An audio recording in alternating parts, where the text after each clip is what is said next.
Kemarin, saya ngobrol sama owner bengkel langganan saya.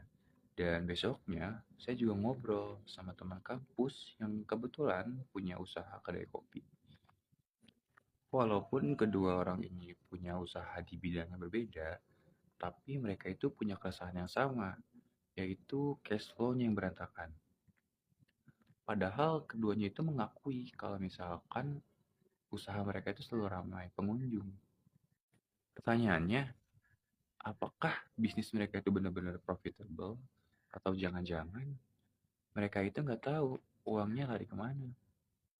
Oleh karena itu, di video kali ini kita akan membahas tentang siklus akuntansi.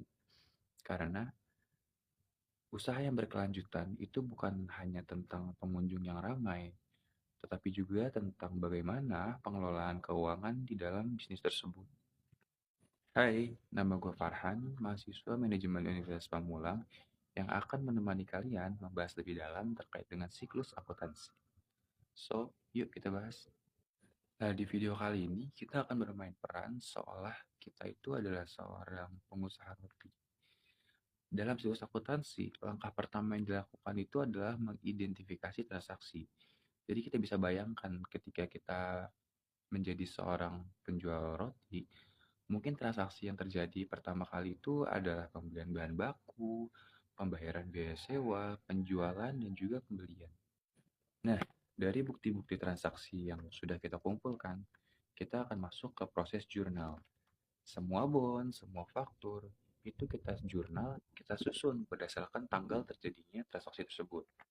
Oh iya, jangan lupa, di akhir periode, kita juga perlu membuat ayat jurnal penyesuaian, supaya mendekati nilai paling real di akhir periode. Setelah membuat ayat jurnal penyesuaian, berikutnya adalah kita memposting ke buku besar berdasarkan jenis akunnya. Setelah diposting, kita akan membuat yang namanya neraca saldo. Di sini, tiap akun itu dikelompokkan untuk mengetahui apakah saldonya itu balance atau tidak. Jika tidak balance, kita tinggal cek aja ke buku besar untuk melihat apakah ada miss atau tidak. Simpel kan?